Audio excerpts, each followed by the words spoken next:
Hello, everyone, and welcome to Our Special Lives.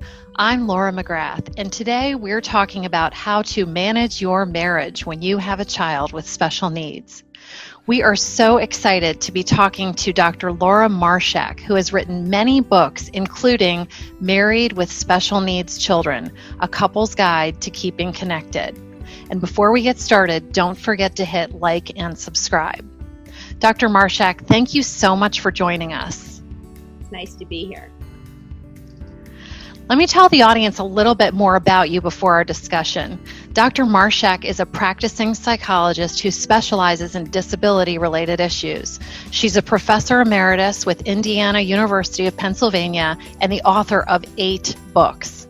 Her focus is helping families of children and adults with disabilities reach optimal levels of quality of life. Thank you again so much for participating today. It'll be fun. So I have to say, I started reading this book and dog-earing and highlighting all of the pages that I wanted to go back to, and now the entire book is dog-eared and highlighted. So I first just want to encourage any parent of a child with special needs to read this book, which I am linking to below. It is so full of information and resources, both from you and your co-author and the many, many parents of children with disabilities who you interviewed. And unfortunately, we don't have time today to get to all of it. So we're just going to be covering the highlights. But again, I'd like to encourage everybody to read the book. So why don't we start with what led you to write the book? I was seeing so many individuals who were raising kids with disabilities that were so focused on their children that they were having many marital problems. And that became such a common occurrence that I thought it was time to delve into that topic more deeply. Yeah, I mean, I absolutely loved the book. I thought it gave so many interesting and new concepts that I hadn't heard of. Okay, so let's start with the first question. You talk about the first critical transition in a marriage when a special needs child is born, and the fact that the two spouses oftentimes have very different emotional responses and coping mechanisms, and that can actually cause the first rocky period in a marriage after a special needs child is born. Can you talk a little bit more about that and maybe how people can cope with those differences? Absolutely. And that's a really great question.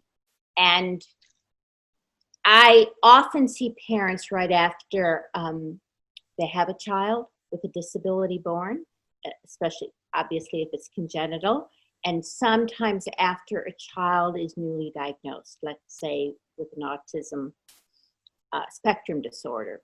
And so with both of those, there is a period of time that often is very difficult in the marriage. And what happens is that each parent wrestles with the meaning for themselves of what happens when they have a child that is not the child that they expected. And typically, parents go through a mourning process. They don't stay in that, right? And I'm not one at all that thinks that having a child with a disability is any kind of burden or misfortune, actually. But I do know that most parents go through a period of time where they have to wrestle with it and where there's some heartache. And what becomes difficult in the marriage, it's difficult enough, let's say, when you have a newborn. And Dr. John Gottman, a very famous marital researcher, talks about that being a hard time in a marriage when any baby is born into a marriage, that there's a real readjustment and, how does the couple stay connected? But when that child has any kind of congenital disability, at the same time that the couple's adjusting to how to stay as a couple while being new parents, they have to wrestle with their own strong feelings. And what happens is, typically, couples grieve differently. And in most couples, and sometimes it comes down to gender, but not always, right? But often women are more emotionally expressive, right? Because we're socialized that that's okay. And very often, although it's not always this way, men hold it in more.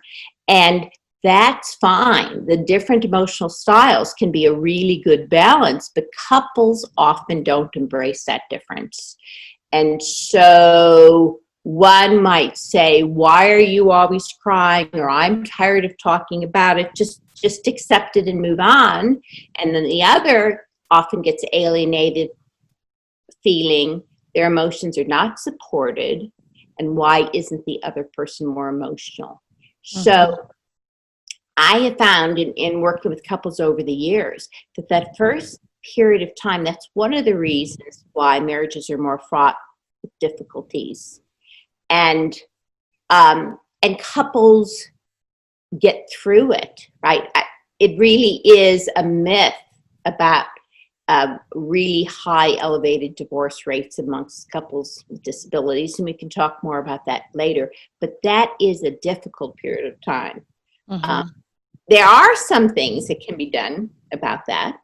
And one of the things I counsel couples to do is to accept the difference in emotional style and emotional reaction, not criticize your partner or spouse for it, and embrace that different style as kind of a balancing force. Mm-hmm. So actually, it's a very good thing as long as couples can do that.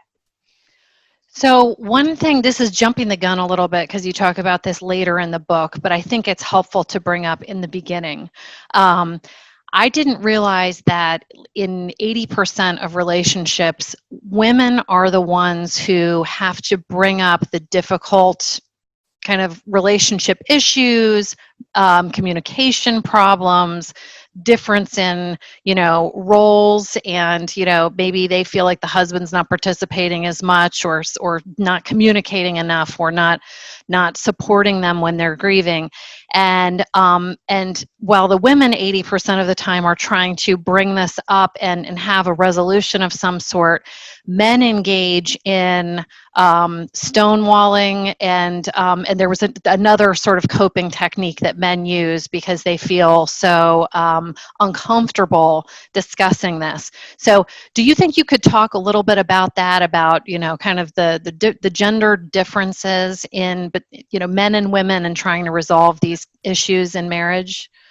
I can, and I really work with couples, both men and women, to moderate their style. And in fact, I'm working with a couple now where their son is a full-blown adult, right? 30-something, mm-hmm. And we're working on moderating those styles so that they can have those conversations that they wish they had had many years ago. Mm-hmm. And I think the art, I write a lot. I think there's a whole chapter devoted to communication, and there are a lot of other good authors that have them too.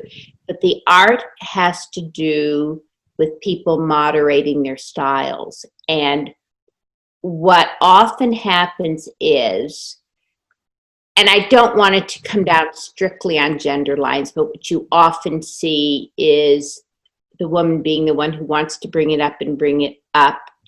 And the man may get more avoidant as a result. So often I do counsel one person to be somewhat more restrained so the other one can step up. There's a lot written about pursuers and avoiders and over and under functioners. So if you find yourself in one of those two roles, I would really say moderate it.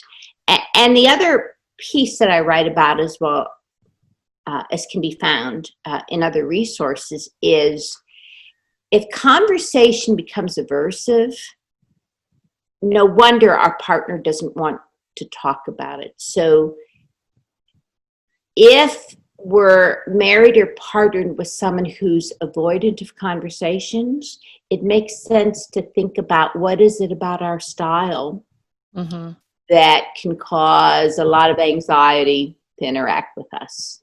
And the other thing I want to say about communication is that in changing these patterns, Even if your partner doesn't change his or her style, you can still change your own, and you will reap benefits.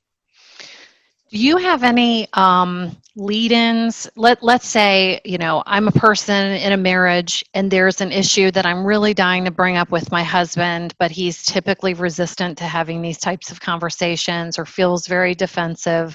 Do you have any favorite sort of intro language for approaching someone, your partner, where it can kind of bring their defenses down a little bit?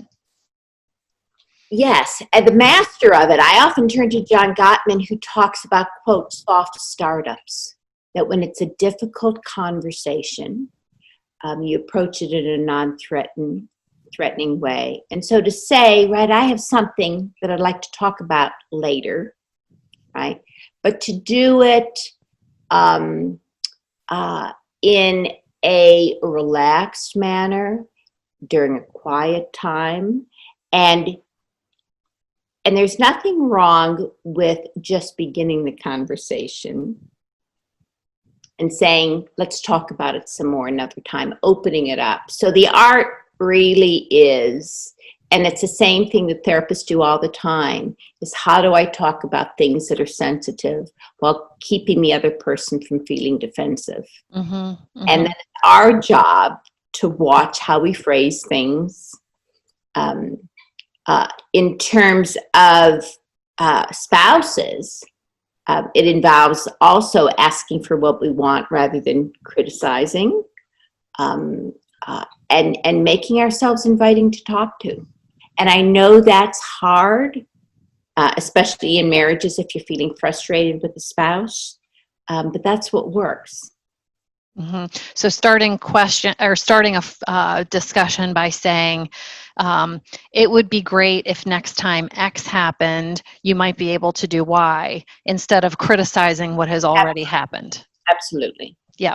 Be specific about what you'd like and to invite the feedback. So often, right, if we read transcripts of these conversations, they're really full, often, with a lot of criticism and blame. Right, mm-hmm. And then we wonder why our spouse doesn't want to talk to us. Yes. Right, and the men get labeled as avoidant or not wanting to communicate, when it often also has to do with style. Yes. I can't remember if it was Gottman or maybe John Gray also said that men in particular sometimes worry that a conversation that is pretty fraught with emotion is going to last a long time. So sometimes saying, I need to speak with you for 5 minutes about something, it's been on my mind, but it's just going to be a 5-minute thing and then we'll be done. Sometimes. That's actually a great suggestion. And I often use it when people are in that first transition you talked about before, that period of mourning, mm-hmm. where sometimes the woman will want to talk on and on, how did this happen? Uh-huh. And for her husband who's struggling with his own emotions but doesn't really want to go there, I suggest time limited, right? Have that conversation for maybe 10, 15 minutes and then compartmentalize it for another day. Yes, so absolutely time limits make sense.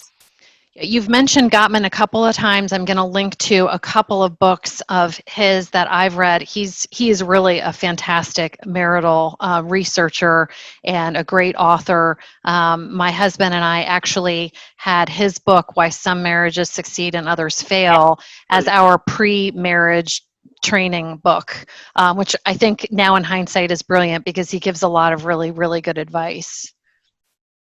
Yeah.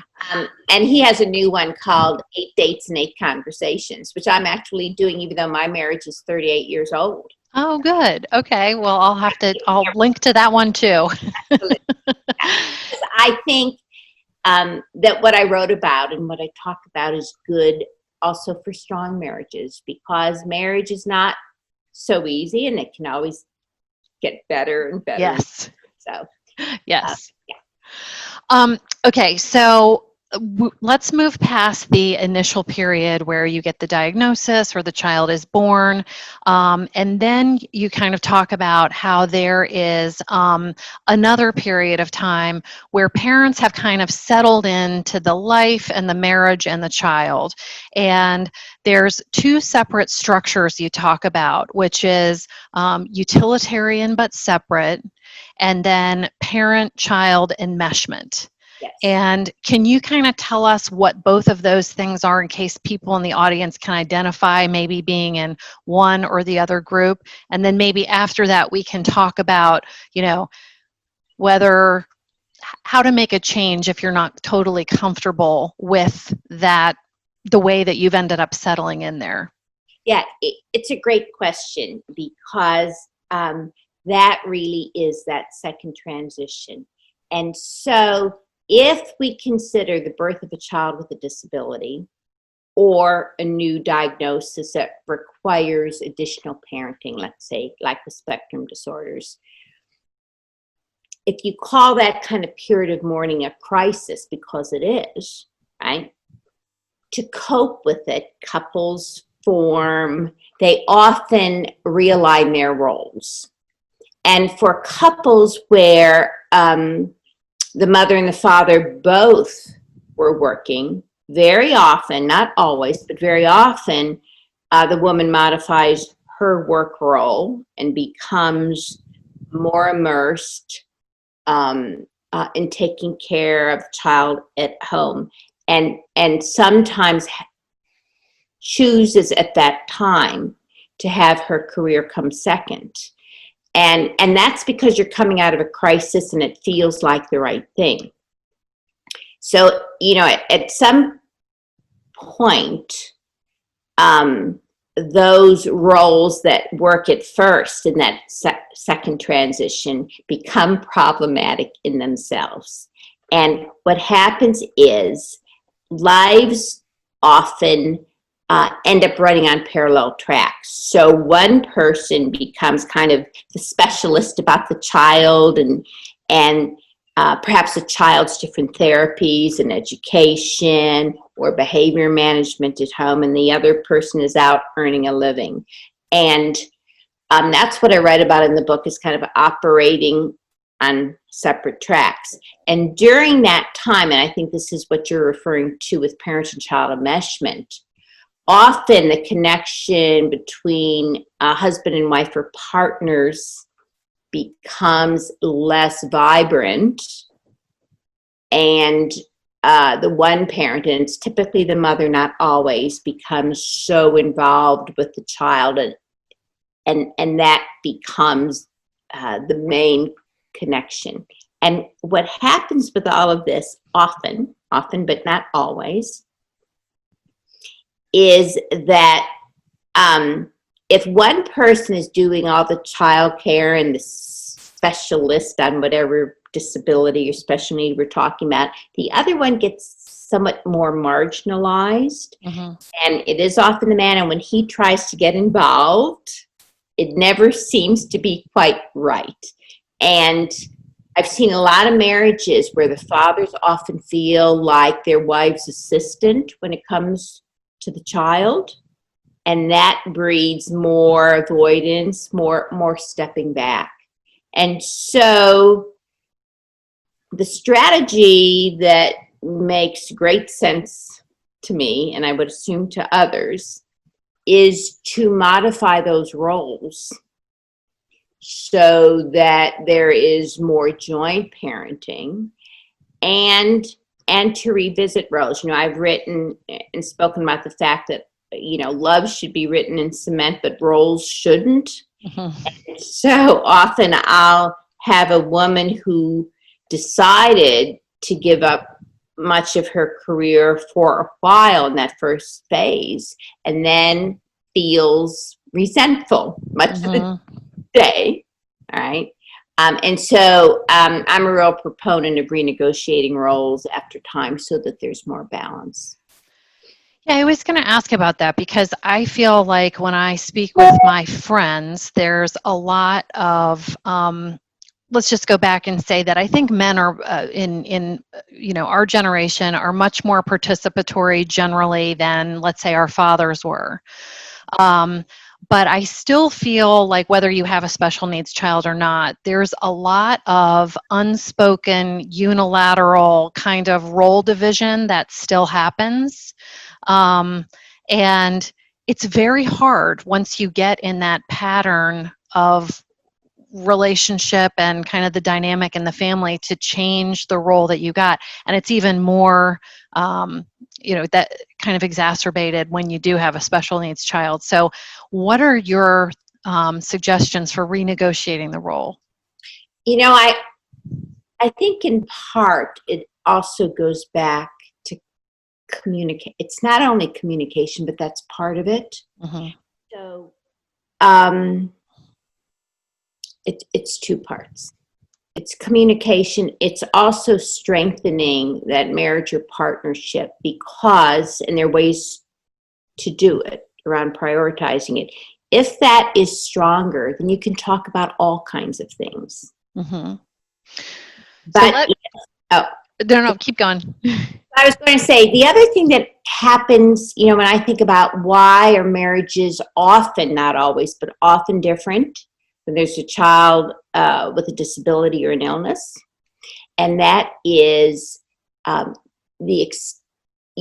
extent to which parents, especially the one who's homework, get preoccupied with the child, and so it doesn't feel possible to put enough into their spouse or partner, and so it becomes so child-centered. Mm-hmm. That the marriage can weaken. And when that happens, it's hard to have these difficult conversations. Mm-hmm. For example, role realignment, because there's not enough goodwill and sense of connection between the two. But that can be restored. So if somebody's coming to you and they're very frustrated with the state of affairs, they have been operating on this separate track for a long time, what's something day one that you might recommend for someone to go home and do to start building that goodwill with their spouse so that they can start the wheels turning on some of these conversations? And I would say even start it before problems occur. And then we'll talk about what to do if problems are already occurring. Okay. But the first step has to do with moving up that marriage or partnership to a higher level of priority. And one of the things that you may have seen in the book that I recommended, and I feel very strongly about, is that some time has to be devoted to the relationship, no matter how busy you are. And I talk about spending 20 minutes of really undivided time on that marriage with your partner. It may be listening about his day or talking about yours, or sitting out on the deck for 20 minutes after the kids go to sleep, right? And I'll have a lot of couples who say, I don't have 20 minutes, Laura. I'm so busy, and they rattle off everything they do. But 20 minutes is less than 3% of the day, right? Mm-hmm. So if we don't guard some of our time and put it into the relationship, then we don't have that, in essence, vehicle to have the other conversations we need. So part of it, so I believe in that from the beginning. If problems develop, that's even more important. So that needs to go along with having the difficult conversations. I believe we should be able to talk about anything, mm-hmm. as long as we watch how we phrase it. Okay, so the big thing is to maintain the relationship at least 20 minutes a day, and then any other kind of like advice along those lines, some practical takeaways for kind of getting that separate relationship back together so that the spouses are kind of more aligned. Yeah, so I say 20 minutes a day, but that's just an example of how some limited time goes a long way. I think maintaining a sense of romance in a marriage while parenting is difficult, but incredibly important. And so all those things factor in to having a flexible partner. If there's goodwill, right, and if that partner knows they're important to you, then things like renegotiating your role are much more likely to happen. Things like date nights now and then, having children sleep in their own rooms, as hard as that is. I have seen so many couples where it's the mother and the child in the master bedroom and the husband in a back bedroom, right? So those are that's a good example of parent-child enmeshment, and I understand how that happens, but all those things can add up and result in a marriage where we're feeling like our partner is not very flexible and it's hard for them to understand our needs. Mm-hmm. In terms of goodwill, one of the points that you bring up in the book is making repair gestures. And not only you making repair gestures, but being aware of your partner's attempts at repair gestures. And Gottman actually talks about this as well. Yes. Can you talk a little bit about what they are and how to recognize them in your partner? Because I think that might go a long way in helping people to understand that their partner really is trying, but you may not be seeing it. Absolutely. And it's one of two practical things I think about that all listeners could use every day with their partner, right? Mm-hmm. And so a repair gesture is just turning towards a partner instead of away. So it could be, hey, there's something on TV. You want to come watch it with me for a minute? It could be sitting down next to your partner. My husband's favorite repair gesture is to bring me a cup of coffee. Well, right? That's sweet. So they can be small, right? And Gottman tells us, and he's so right, pay attention to them. He calls them bids. Mm-hmm. And they can happen throughout the day. But as we all know with behavior, if we ignore it, it goes through an extinction cycle, mm-hmm. and it tends to go away. So that's so repair gestures are incredibly important.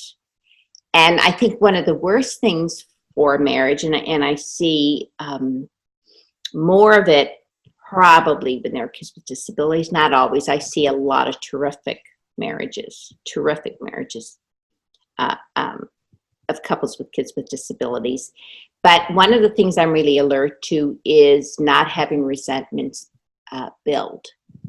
And so if the woman is at home more and she resents that role and she's had it by the end of the day, she often can kind of ooze resentment. And what happens on the other side is if the husband is the one out earning a living and he works all day and he's more worried about what's going on at home than many people realize, and we can talk about that in a minute, right? So has the job pressures and other pressures, maybe money pressures, right? Because expenses are higher when you have a kid with special needs, right? Walks in the door and she's angry about her day and he's also feeling very underappreciated. That happens a lot. So I often have, I'm often focused on making sure a couple doesn't get too resentment of each other. And that's why the ability to have those conversations we talked about earlier is so important.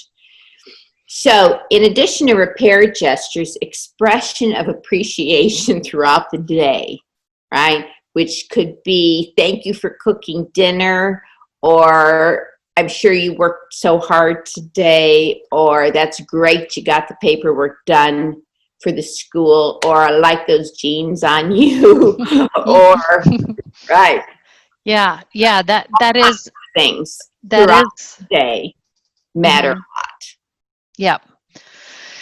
Yeah, that is, I think, a very common dynamic that women feel like men have somehow gotten a break during the day because they've been at work with other adults, and it seems like this wonderful situation. And so, I was reading in your book, there was the example of the man who was working outside of the home and then came home, and the expectation was that the wife then would sort of throw the special needs child at him so that she could have a break.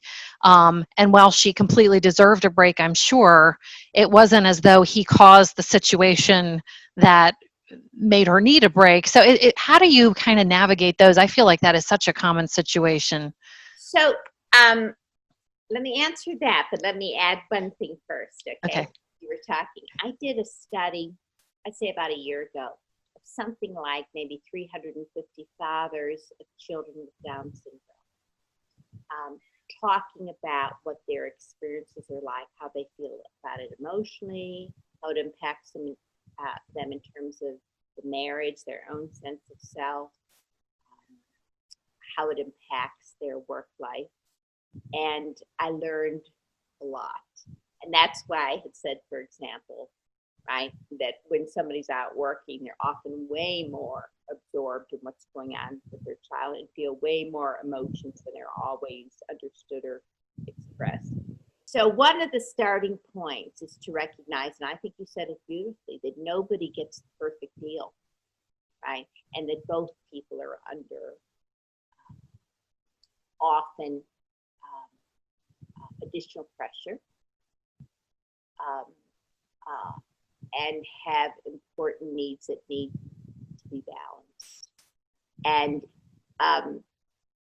one practical thought is that both people need a break, whether or not it's more the stay-at-home parent or the one who's off working more.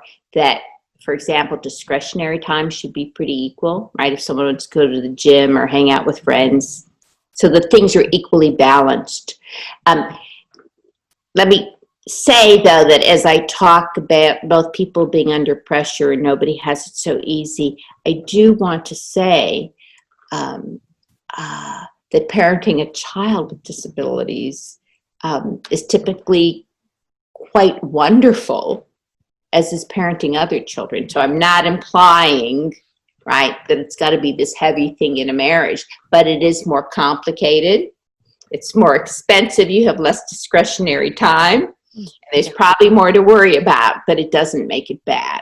I agree. I think that there is that, dynamic between the parent who's at home and the parent who is working, and it can get, really tricky because both are expending 110%, and the other person can't make it better, really. So I think you've given some good advice on having equal discretionary time, and what you might be saying between the lines is maybe get a little bit of additional support if you can, in terms of maybe respite care or family help or something like that, so that you can have that time to recharge. Absolutely. And I am a real fan of getting a break from parenting within the home. All right. So I'm a fan of date nights and all that, very much so, but I'm also a fan of not talking about our children from sunrise to sunset, and not letting that be the main way we connect. So there are ways we can give our partners breaks on a daily basis that way, right? Where all of life shouldn't revolve around children. Mm-hmm. So you're saying when you take your 20 minutes at night for your marriage, don't talk about the children. At all. Okay. At all. It's about each other, right? So you remember who you married or who you partnered with, right? So there's a set, what you don't want to do is turn into what I've written about in the book is parent partners, right? You want to stay as a couple. Yeah. Right? Not just parent partners. And you become parent partners is if everything you do together has to do with your children. And that's why romance conversations that have nothing to do with your children, recognition of each other's needs, support of each other's interests. Like I really think people have to, as busy as you are, have to pursue something that isn't child-centric. Yes. So one of the things you talk about in the book is perpetual problems, and maybe this is a perpetual problem for couples, but you talk about how some perpetual problems don't really need to be solved, which was an interesting concept for me. I hadn't heard that. So can you talk a little bit about that? Yeah, that's another, you can tell I'm a John Gottman fan. Yeah. Because when I first read about that with John Gottman, it gave me real pause for thought. And so when it comes to parenting and keeping a marriage vibrant, right, when you have a child with disability, it's appreciating that some of these problems may always occur, right? Both parents may always feel that they're working harder than the other to some extent. It doesn't mean you don't go for a role change or change in other ways that you connect, but that not everything has to be resolved for it to be a really fine marriage. And I think for all of us, we'll look at parts of our marriage and like some parts better than others. And it's not that I don't set the bar high about what we can and should achieve in our marriages if possible, right? But I also know that I fully agree with John Gottman that every problem will not be solved. And we can live with some just fine. And so, and a common perpetual problem, for example, that I see is, and I see it with a lot of parents of kids on the spectrum, where the mother and the father parent differently. And often she's implementing more of a behavioral plan. Not always. I've seen the reverse too, and he may be very casual with the child. And that could be argued for 10 years, or it could just, with the friction that goes with it, trying to get him just like her, or it could just be accepted, understood that maybe that is not so harmful to a child. In fact, I actually think it's often good. And that the climate in the household is more important, both in terms of the marriage and, you know, our children experience the health or the deterioration of our marriages. So maybe that child is better off with with more inconsistency in parenting, and parents that are more at ease with each other and not fighting over that. I mean, I love that concept because I think that for some reason there's a lot of pressure to fix what we perceive to be broken, and that pressure adds to a lot of unrest in the relationship. So knowing that it's okay to say, hey, you know, we're just going to have to agree to disagree on this and figure out a way to be okay with it, and that's okay. It's actually kind of refreshing. Yeah. That point's very important to me. And, you know, there are some issues that I think we can't accept, and that is emotional or other forms of abuse within the home. I think addictions need to be addressed, right? There's some things we have to address. And then there are these other perpetual problems that we need to think about. Is that worth our energy, or should our energy go a different place in this marriage? And let me just add one more thing to that. I think that it's very important to reach high in your marriage, and I think there's been too much in the media in the last several years about how it's impossible to have a good marriage if you're raising kids with disabilities, especially kids with autism. And I think that has caused a lot of couples to just settle for okay marriages rather than to decide they deserve a good one together, even if they're expending so much energy on parenting. So when we talk about letting go of some problems, I'm saying that in the context of that I want people to really reach for a marriage or partnership that is satisfying to them, even if it includes some perpetual problems. So then there's another concept you talk about called the good enough marriage. So is that kind of what you mean by the good enough marriage? Yes. And that came from someone many years ago, Whitacott, who wrote about the good enough mother, right? Because there were so many of us who felt we had to be perfect or we'd somehow hurt our children. And it's the same thing, right? We want to be really good, but we have yet to meet a perfect mother. And so I was writing about that in the context of marriage. It's exactly that we can have some perpetual problems. It doesn't have to be perfect, but it can still be really good, a good enough marriage.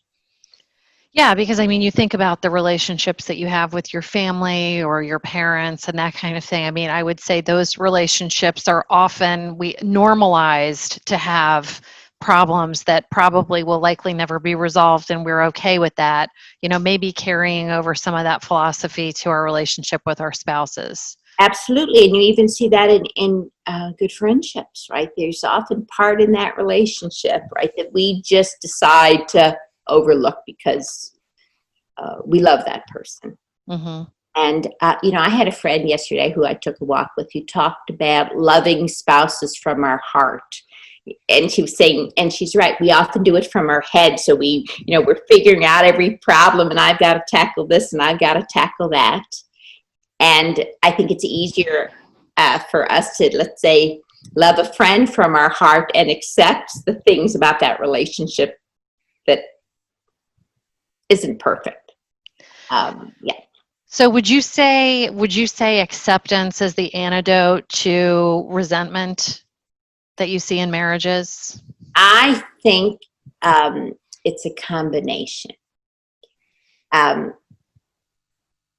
And I love the Serenity Prayer, and I don't always quote it correctly, right? But about changing what we can change and accepting what we can't change, and the wisdom to know the difference. And that really is my framework for marriage too. So there are some things we do need to accept, that there are built-in differences, right? We didn't marry ourselves. There will always be some things we don't like or we want the other person to be doing differently. So there's a place for acceptance, and then there's a place to try to get change. Mm-hmm. And so that we don't have to live in roles that feel constricting or not fair, or we don't have to accept if we feel our partner doesn't talk respectfully to us. So it's sorting out what to accept and what we really need to work to change. And it's a balance that way. I love, there's a quote from a mother of 3 children with disabilities. And this is one thing that in reading your book was, it was a kind of a side note, but it was actually made me feel so lucky for my own personal situation, because obviously a lot of the people who you interviewed for the book have multiple children, sometimes with severe disabilities. And so it's just another reminder that your situation is always, one to be grateful for sure. But it was a wonderful quote. It said, "The advice I give to all couples who sail into a storm and are fighting is don't hack at your own boat. If you're in the middle of a crisis, don't take the very support you have and start whacking at it, because that is dumb. You should love, nurture, and care for the other person, or you're not going to make it through the storm," which I thought was a lovely quote. It's a wonderful quote, and I think I ended the book with it. And that couple, they wouldn't mind my saying, have 3 children on the spectrum, and one has significant cardiac problems. And I think 2 are nonverbal, right? And so many problems. And that is one vibrant marriage. And it's a romantic marriage, and it's a marriage where at times they get depleted taking care of the kids. But it is a marriage where they did not settle, and they prioritized the marriage way up there, that they were going to keep it good, even though they had 3 children with significant demands. And they called me a few months ago and had just celebrated. I'm going to, I bet it may be the 30th anniversary. It could be 25th. Wow. And it's one thing to stay together. It's another thing to be happy staying together and achieve that. And Yeah, I love that because, not only does your book give all this great information, but it's also very inspiring and validating to parents of special needs children who are reading it. It really gives you a lot of hope that, it's just it can be another facet to make your relationship deeper, not necessarily something that's going to make your marriage more difficult. Can I add one more of my absolutely favorite quotes that I think please do. Okay. So you read one of them, and my other one was from a woman who has 5 children, one with Down syndrome and one with autism, because I think it makes the same point.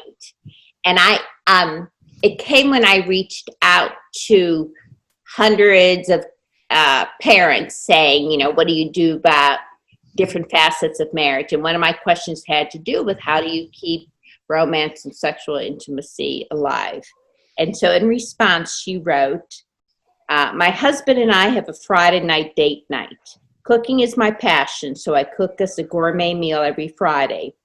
Oftentimes, we each have a child on our lap, and we still sit together with lighted candles and a glass of wine.